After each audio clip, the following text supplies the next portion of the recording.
Hello दोस्तों, नमस्कार। तो कैसे आप सब? आई होप कि आप सब लोग अच्छे होंगे। तो दोस्तों, आज की क्लास में हम लोग देखने वाले हैं मैग्नेट।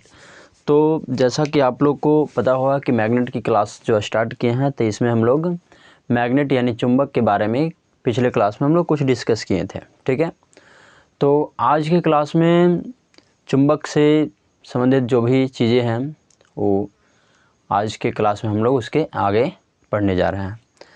तो आइए देर न करते हुए हम इस क्लास को स्टार्ट करते हैं। चलिए, तो हम लोग पिछले क्लास में थोड़ा सा जो पढ़े थे उसको एक बार रिवाइज कर लेंगे। ठीक है, आइए ध्यान दीजिएगा। हम लोग पिछले क्लास में पढ़े थे कि चुंबक के बारे में, है ना, कि चुंबक क्या है।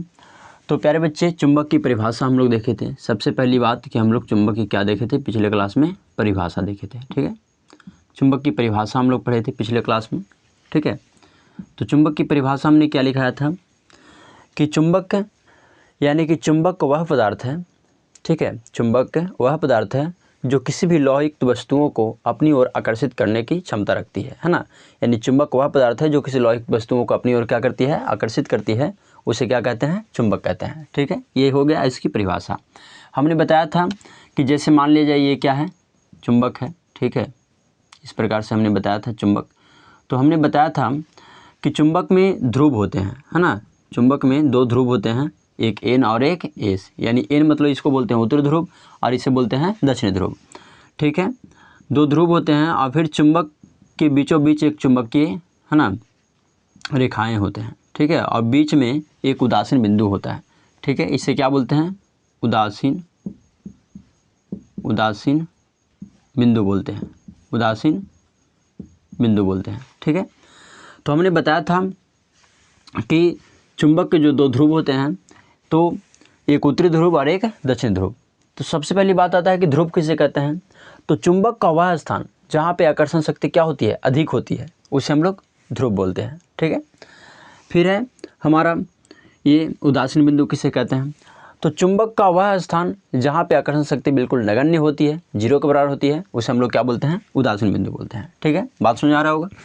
आगे ये क्या है? चुंबकीय रेखाएं, है ना। तो ये क्या होती है प्यारे बच्चे? ध्यान दीजिएगा। तो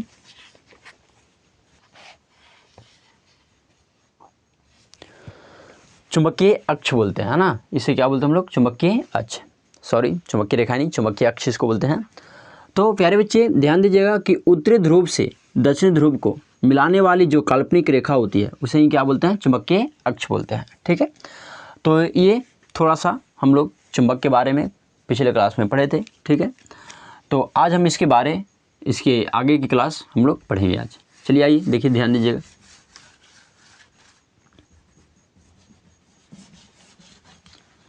तो आज की क्लास में जो हम लोग को पढ़ना है वो है चुंबकीय बल रेखाएं। क्या पढ़ना है? चुंबकीय बल रेखाएं।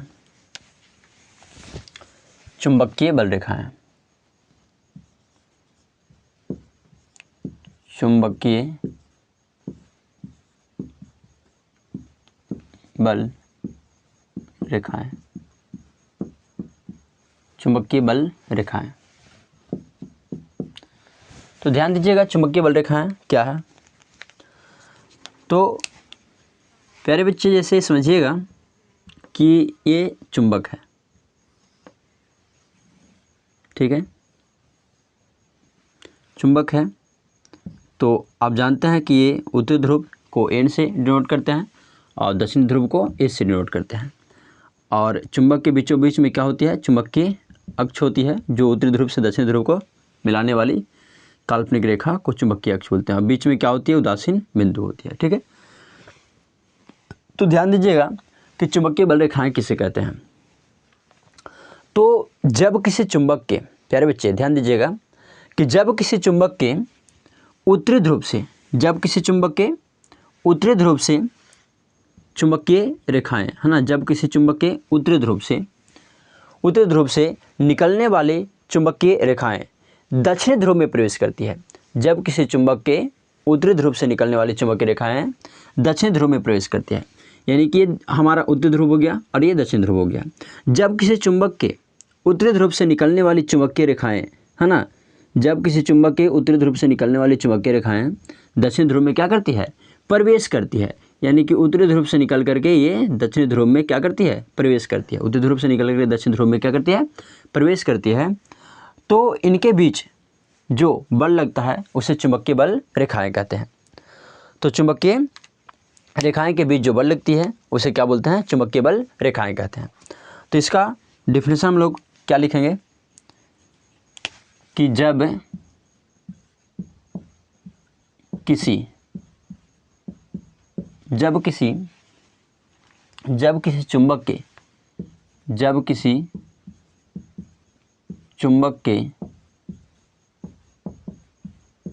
चुंबक के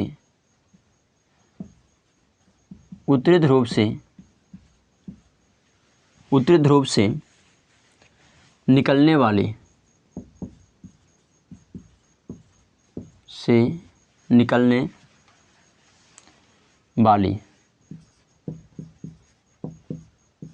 निकलने वाली जब किसी चुंबक के उत्तरी ध्रुव से निकलने वाली चुंबकीय रेखाएं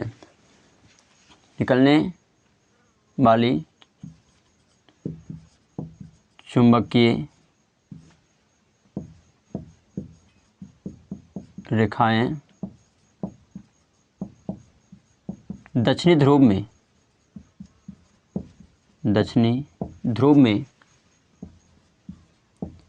प्रवेश करती है तो चुंबकीय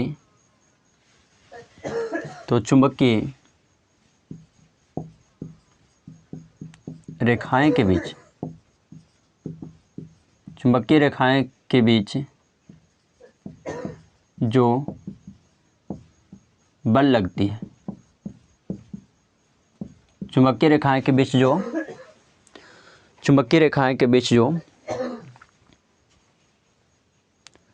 बल लगती है उसे चुंबकीय बल रेखाएं कहते हैं। चुंबकीय रेखाएं के बीच जो बल लगती है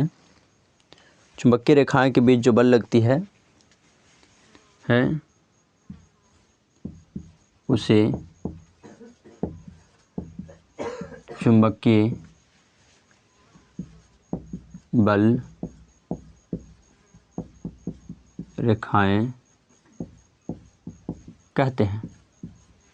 बल रेखाएं कहते हैं। तो ये हो गया। और इधर से दक्षिणी ध्रुव से निकल करके आपको उत्तरी ध्रुव में प्रवेश करेगा, ठीक है, इस प्रकार से। तो ये आपको क्या हो गया, चुंबकीय बल रेखाएं हो गया। और इसके नीचे इसका फिगर बना लीजिएगा, ठीक है। इसमें लिख दीजिएगा आंतरिक भाग यानी कि भीतरी भाग से आप लिख दीजिएगा, भीतरी भाग से। और इधर लिख दीजिएगा आप बाहरी भाग से,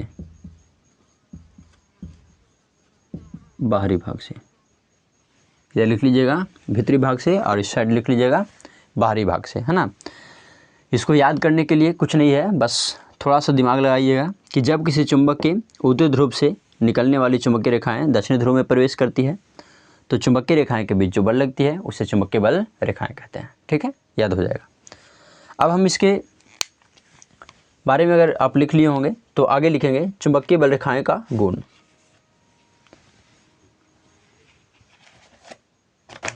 मिटाने वाला कहाँ रख दिया, चलिए। तो आगे आप लिखिएगा चुंबकीय बल रेखाएं के गुण।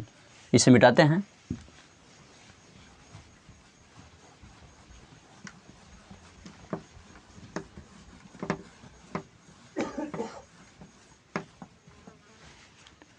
चुंबकीय बल रेखाएं के गुण जो है हम इसी फिगर पे समझेंगे, ठीक है। और उसके नीचे भी यही फिगर आप बनाएंगे। तो चुंबकीय बल रेखाएं,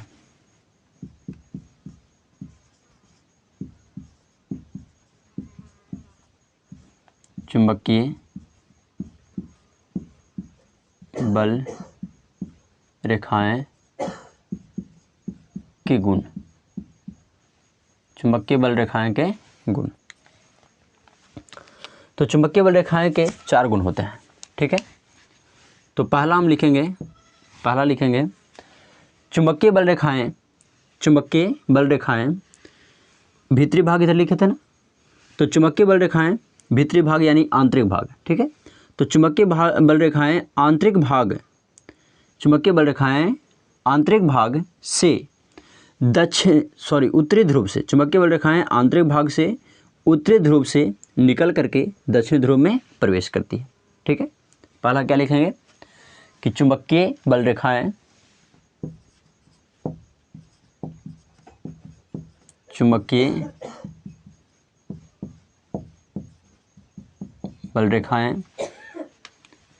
आंतरिक भाग से उत्तरी ध्रुव से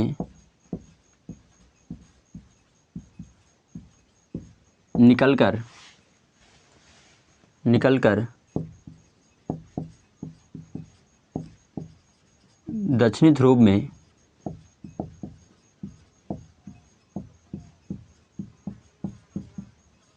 प्रवेश करती है।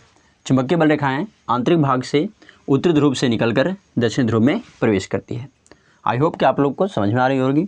चुंबकीय बल रेखाएं के पहला गुण क्या है कि चुंबकीय बल रेखाएं आंतरिक भाग से, यानी भीतरी भाग यानी आंतरिक भाग से उत्तरी ध्रुव से निकल करके दक्षिणी ध्रुव में प्रवेश करती है। ठीक है, ये आपका पहला गुण हो गया। उसी प्रकार से दूसरा गुण है, वो लिखेंगे चुंबकीय बल रेखाएं बाहरी भाग से इसको हम लिख देते हैं यहाँ पे भीतरी भाग। तो चुंबकीय बल रेखाएं बाहरी भाग से, ध्यान दीजिएगा यहाँ पे चुंबकीय बल रेखाएं, इधर क्या लिखाए थे बाहरी भाग, चुंबकीय बल रेखाएं बाहरी भाग से दक्षिणी ध्रुव से निकल करके उत्तरी ध्रुव में प्रवेश करती है। चुंबकीय बल रेखाएं बाहरी भाग से दक्षिणी ध्रुव से निकल कर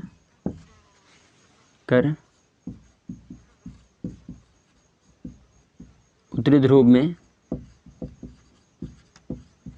प्रवेश करती है। तो ये हो गया आपका 2 पॉइंट्स। तीसरा पॉइंट लिखेंगे कि चुंबकीय बल रेखाएं के ध्रुव पर आकर्षण शक्ति क्या होती है, अधिक होती है। जैसा कि हमने चुंबक में पढ़ा था कि चुंबक के ध्रुव पे आकर्षण शक्ति अधिक होता है, ठीक उसी प्रकार से हम लिखेंगे कि चुंबकीय बल रेखाएं के ध्रुव पर आकर्षण शक्ति अधिक होता है ना। तो इसे हम, इस फिगर को आप लिख लिए होंगे, तो इसको हम क्या थोड़ा साइड करते हैं। ठीक है, थोड़ा हम इस फिगर को इधर बना देते हैं।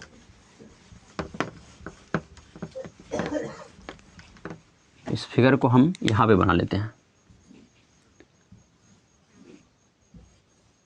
ये हो गया आपको N और ये हो गया S, चुंबकीय H और ये उदासीन बिंदु। ठीक है, ये यहाँ से निकल करके है ना इधर जाए, उत्तरी ध्रुव से निकल के दक्षिण ध्रुव में प्रवेश करेगी। ये हो गया आंतरिक भाग यानी भीतरी भाग, और ये दक्षिण ध्रुव से निकल करके उत्तरी ध्रुव में प्रवेश करेगी। ठीक है, इधर का एरो और ये इधर का हो जाएगा, ये हो जाएगा आपको बाहरी भाग। तो हमने तीसरा पॉइंट्स क्या बताया, तीसरा गुण क्या बताया इसका, चुंबकीय बल रेखाएं का तीसरा गुण कि चुंबकीय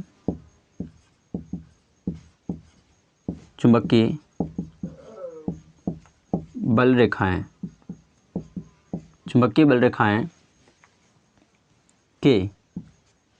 रेखाएं के ध्रुव पर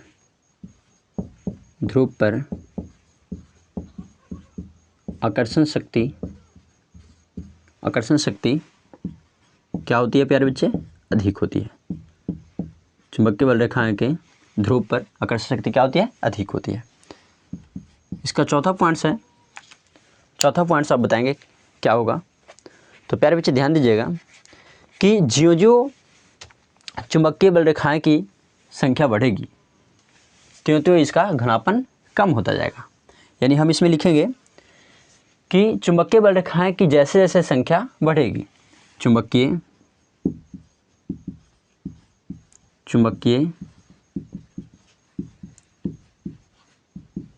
बल रेखाएं की जैसे जैसे संख्या बढ़ेगी, जैसे जैसे संख्या बढ़ेगी वैसे वैसे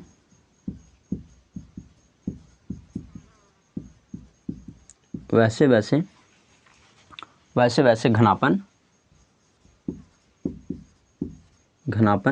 क्या हो जाएगा, कम होता जाएगा, घनापन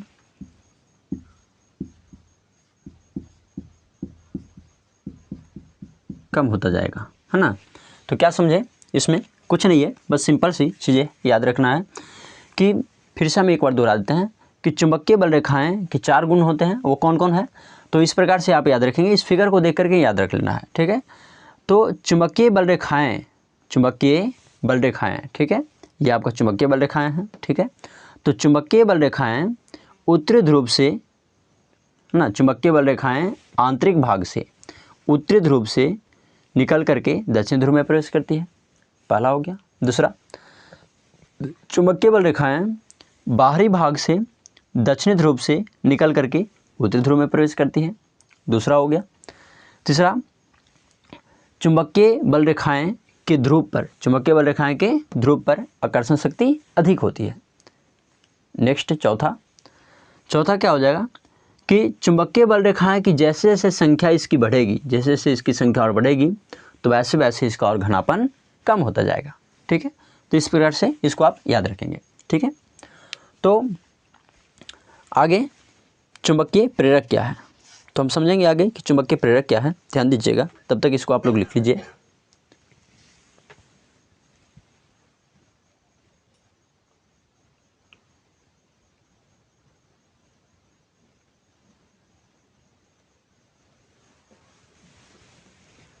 ये हो गया होगा,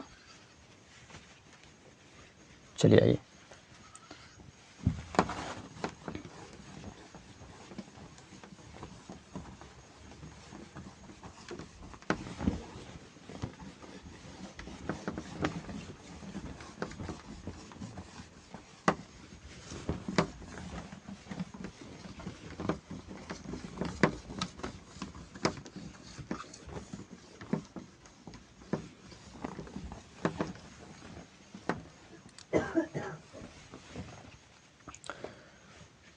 चुंबकीय प्रेरक, अगला जो नेक्स्ट पॉइंट्स है वो चुंबकीय प्रेरक।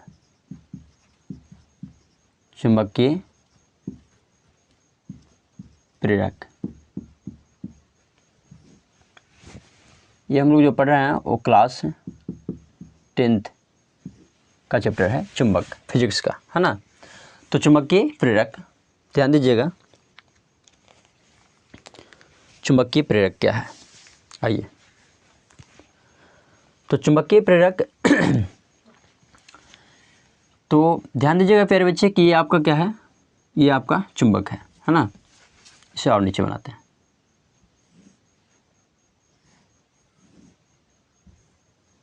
ये हो गया आपका चुंबक, मैग्नेट, ठीक है। ये हो गया एन उत्तरी ध्रुव और ये हो गया एस दक्षिण ध्रुव, ठीक है। तो आप जानते हैं कि चुंबक के चारों ओर क्या निर्माण होता है, चुंबकीय क्षेत्र का निर्माण होता है ना। पिछले क्लास अगर पढ़े होंगे आप तो आपको पता होगा, अगर पिछले क्लास नहीं देखे हैं तो आप जा कर के देख लीजिएगा, ठीक है। चलिए पहला पिछला क्लास आप देख के आइएगा, तभी आपको आगे की क्लास में समझ में आएगी। तो आपको जैसा कि पता है कि ये क्या है, चुंबकीय क्षेत्र है। तो जब किसी चुंबकीय पदार्थ को प्यारे बच्चे ध्यान दीजिएगा कि जब किसी चुंबकीय पदार्थ को चुंबक के क्षेत्र में लाया जाता है तो उसमें विपरीत ध्रुव का गुण उत्पन्न होता है ना। जब किसी चुंबकीय पदार्थ को चुंबक के क्षेत्र में लाया जाता है तो उसमें विपरीत ध्रुव का गुण उत्पन्न होता है। इसी प्रकार के घटित घटना को चुंबकीय प्रेरक कहा जाता है, ठीक है। तो इसे हम लिखेंगे, ठीक है। जैसे मान लिया जाए, आप देखे होंगे कि ये एक कॉइन्स है ना, कॉइन्स यानी कि एक सिक्के है, ठीक है। क्या है? सिक्का। सिक्का समझते हैं है ना, सिक्के है ना, 1 रुपये के सिक्के, 2 रुपये के, 4 आने के, जो भी है, मान लिया जाए कि एक सिक्के है, ठीक है, 2 रुपये के या 1 रुपये के, जो भी है, कुछ भी। तो प्यारे बच्चे, ये सिक्के जो है जब ये चुंबकीय क्षेत्र के करीब आएंगे, ठीक है, जब ये चुंबकीय क्षेत्र के अंदर आ जाएंगे तो इसमें क्या होगा ना कि ये इस प्रकार से ऐसा होने लगेगा, ठीक है। ऐसा कॉइन्स जो है, सिक्का जो है, सिक्का वो बिल्कुल इस प्रकार से होने लगेगा, यानी उसमें विपरीत ध्रुव का गुण उत्पन्न होने लगेगा, ठीक है। चूँकि आप जानते हैं कि चुंबक जो है कब आकर्षित करता है एक दूसरे को, तो विपरीत ध्रुव पे, है ना। जब सेम डायरेक्शन, सेम ध्रुव रहेगा तो आकर्षण नहीं, विकर्षण होता है, और जब विपरीत ध्रुव होता है तो आकर्षण होता है। चूँकि आप पहले से भी जानते हैं कि माइनस प्लस के साथ अटैच होता है ना, माइनस जो है प्लस के साथ और प्लस जो है माइनस के साथ अटैच होता है। प्लस प्लस कभी नहीं अटैच होगा, माइनस माइनस कभी नहीं अटैच होगा। तो जब ये चुंबक के करीब आता है सिक्का, यानी चुंबक के क्षेत्र में आ जाता है, तो सिक्का जो है इस प्रकार से पूरा ये अधिक करने लगता है, कंपन करने लगता है, और ये विपरीत ध्रुव का गुण उत्पन्न करने लगता है अपने अंदर। तो इस प्रकार से इसे हम बताएंगे, ये क्या है? आपका चुंबकीय क्षेत्र है, ठीक है, चुंबकीय क्षेत्र, और ये क्या है? आपका सिक्का है, ठीक है। तो ये जब चुंबकीय क्षेत्र के नज़दीक जब आएगा तो इसमें क्या होगा? विपरीत ध्रुव का गुण उत्पन्न होगा, है ना। क्या होगा? विपरीत ध्रुव का गुण उत्पन्न होगा, ठीक है। तो हम इसमें लिखेंगे क्या कि जब किसी चुंबकीय पदार्थ को, है ना, जब किसी चुंबकीय पदार्थ को चुंबक के क्षेत्र में लाया जाता है तो उसमें क्या होता है? विपरीत ध्रुव का गुण उत्पन्न होता है, और इस प्रकार की घटित घटना को क्या बोलते हैं? चुंबकीय प्रेरक बोलते हैं। तो इसका डेफिनेशन लिखेंगे, जब किसी चुंबकीय पदार्थ को, जब किसी चुंबकीय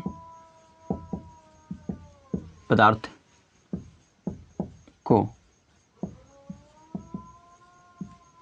चुंबक के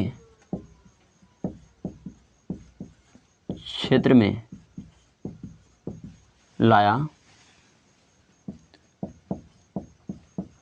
जाता है, जब किसी चुंबकीय पदार्थ को चुंबक के क्षेत्र में लाया जाता है तो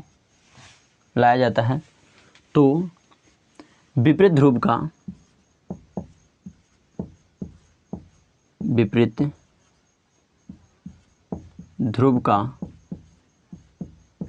गुण उत्पन्न होता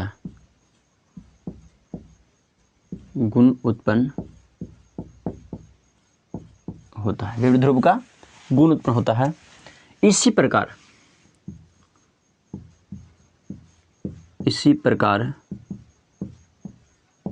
के घटित घटना को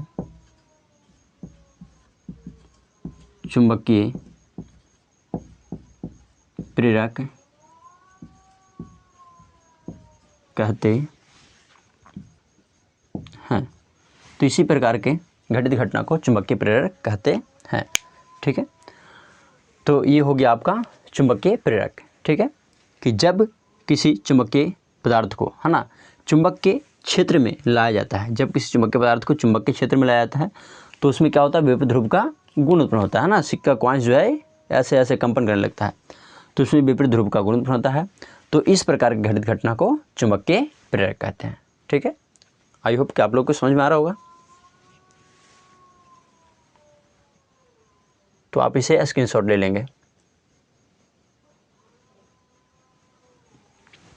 और एग्ज़ाम के दृष्टिकोण से ये बहुत VVI है ना, यानी इम्पॉर्टेंट प्रश्न है, तो आप इसे याद भी कर लेंगे, ठीक है। क्लास 10th में यानी कि फिजिक्स के चैप्टर का जो ये टॉपिक्स है बहुत ही महत्वपूर्ण है, आप इसे याद कर लीजिएगा, ठीक है। अब हम आगे जो चलते हैं, इसके आगे चुंबक कितने प्रकार के होते हैं ये लिख करके इसका फिगर नीचे बना लीजिएगा ये, ठीक है।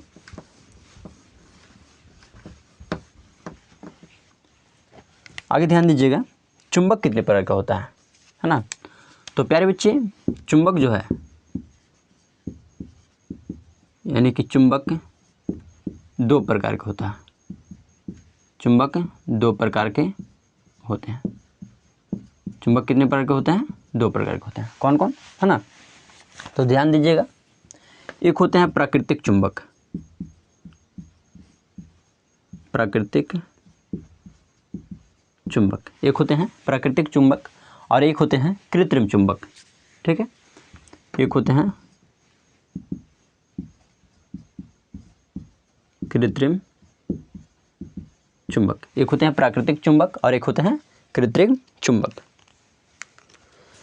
तो प्यारे बच्चे ध्यान दीजिएगा कि प्राकृतिक चुंबक किसे कहते हैं। तो प्राकृतिक, ये बात से इसमें आ रहा है कि प्यारे बच्चे ये प्राकृतिक के उपहार है ना, प्रकृति के द्वारा प्राप्त हुआ है। ठीक है, तो प्राकृतिक चुंबक किसे कहेंगे? जो प्रकृति के द्वारा प्राप्त हुआ है ना। यानी कि इसका डिफरेंस हम कैसे लिखेंगे? तो वैसा चुंबक, है ना, वैसा चुंबक, वैसा चुंबक जिसका निर्माण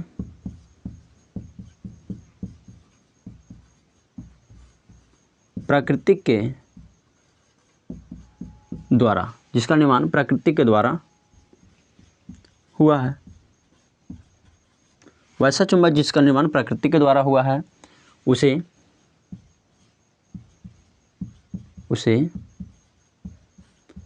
प्राकृतिक चुंबक कहेंगे, चुंबक कहते हैं। ठीक है, कृत्रिम चुंबक किसे कहेंगे? तो कृत्रिम, जिसे मानवों ने बनाया है।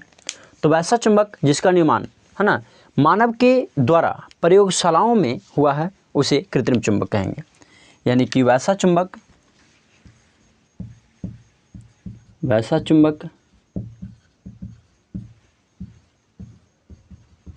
जिसका निर्माण मानव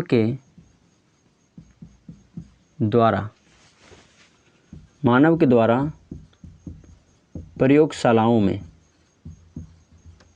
मानव के द्वारा प्रयोगशालाओं में हुआ है,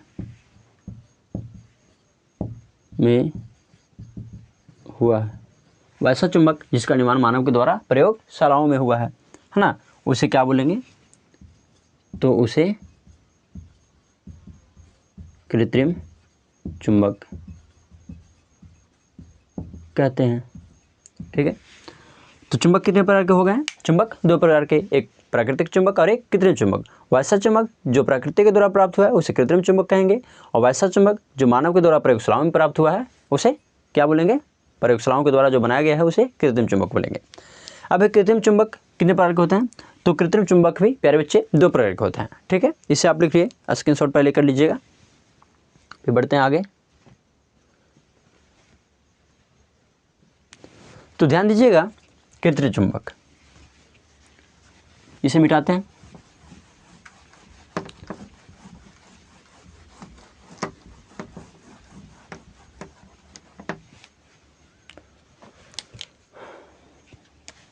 तो प्यारे बच्चे कृत्रिम चुंबक भी दो प्रकार के होते हैं। कृत्रिम चुंबक दो प्रकार के होते हैं।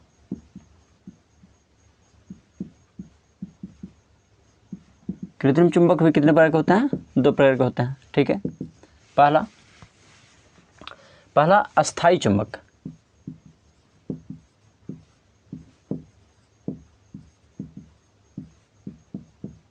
अस्थायी चुंबक। ठीक है, और दूसरा अस्थायी चुंबक, है ना। पहला अस्थायी चुंबक और दूसरा अस्थायी चुंबक।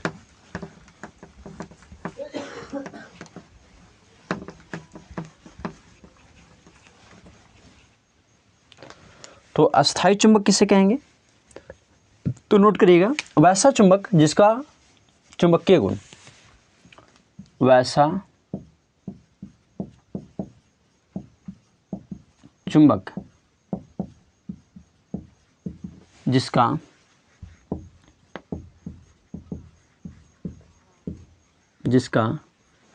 चुंबकीय गुण जिसका चुंबकीय गुण कम समय तक, वैसा चुंबक जिसका चुंबकीय गुण लंबे समय तक, है ना, लंबे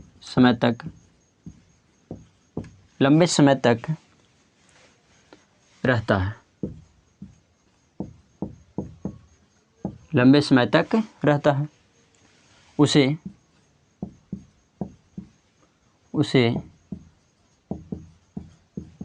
अस्थायी चुंबक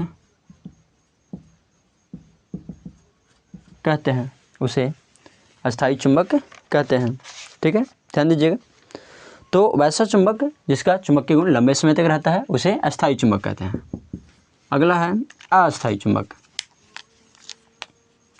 तो लिखेंगे अस्थायी चुंबक, लिखिएगा वैसा चुंबक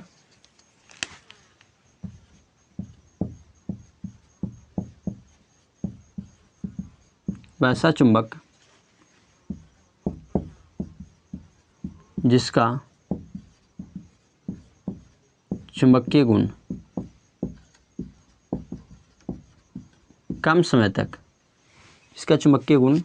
कम समय तक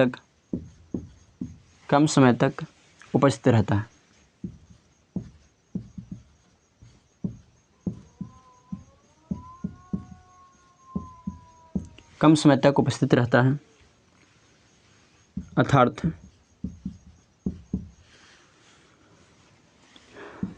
जब तक विद्युत धारा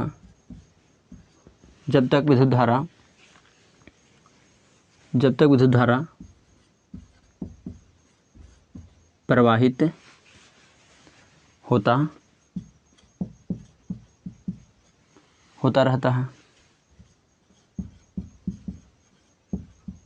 होता रहता है उसे अस्थायी चुंबक कहते हैं। ध्यान दीजिएगा, इसका नाम से ही पता लग रहा है अस्थायी चुंबक, यानी कि वैसा चुंबक जिसका चुंबकीय गुण अस्थायी यानी कि स्थिर है, यानी काफ़ी लंबे समय तक रहेगा। ठीक है, उसे अस्थायी चुंबक कहेंगे। इसका नाम से पता लग रहा है अस्थायी यानी अस्थायी नहीं है, काफ़ी लंबे समय तक नहीं रहेगा, है ना। तो वैसा चुंबक जिसका चुंबकीय गुण कम समय तक रहेगा, ठीक है, उपस्थित रहेगा। अर्थात जब तक कि विद्युत धारा प्रवाहित किया हुआ रहेगा तब तक उसमें चुंबकीय गुण रहेगा। जैसे ही विद्युत धारा खत्म तो वो चुंबकीय गुण उसमें से खत्म, तो हो जाएगा अस्थायी चुंबक। जैसा कि आप उदाहरण में समझ सकते हैं कि बिजली यानी कि करंट, आप देखते होंगे कि जब तक उसमें करंट प्रवाहित है तब तक अगर उसे आप टच करते हैं तो आपको एकदम पकड़ ले रहेगा ना, सटेल रहेगा अपने अंदर। और जैसे ही बिजली वहाँ से लाइन कटा, वैसे ही आपको फटाक से नहीं छोड़ देगा। ठीक, तो यानी कि ये बिजली सबसे महत्वपूर्ण उदाहरण है इसका। ठीक है, इंपॉर्टेंट उदाहरण कि बिजली जैसे ही आप समझ सकते हैं कि जैसे ही वो बिजली दिया हुआ है आप उसे पकड़ लिए हैं तो वो आपको पकड़ ले रहेगा। ठीक है, यानी सटेल रहेगा। और जैसे ही लाइन कटा तो आपको फटाक से बिक देगा, यानी कि वो छोड़ देगा, तो उसमें चुंबकीय गुण खत्म हो जाता है। यानी जब तक विद्युत धारा प्रवाहित रहता है तब तक चुंबकीय गुण रहता है, जैसे विद्युत धारा खत्म चुंबकीय गुण खत्म, है ना। तो ये अस्थायी चुंबक है जिसमें चुंबकीय गुण काफ़ी कम समय तक रहेगा, और ये अस्थायी चुंबकीय गुण है जिसमें चुंबकीय गुण काफ़ी लंबे समय तक उपस्थित रहेगा। तो इस प्रकार से चुंबक के दो प्रकार, है ना, एक प्राकृतिक चुंबक और एक कृत्रिम चुंबक, और कृत्रिम चुंबक के भी दो प्रकार, अस्थायी चुंबक और अस्थायी चुंबक। ठीक है, तो इस प्रकार से आप समझ चुके होंगे। तो आई होप कि वीडियो अच्छा लगा हो। तो फिर मिलते हैं नेक्स्ट वीडियो में। अगर वीडियो अच्छी लगी है तो like, comment, share and subscribe करिए, दबा करके पूरा शेयर करिए धमाकेदार। मिलते हैं फिर नेक्स्ट वीडियो में इसी प्रकार से, है ना। तब तक के लिए धन्यवाद।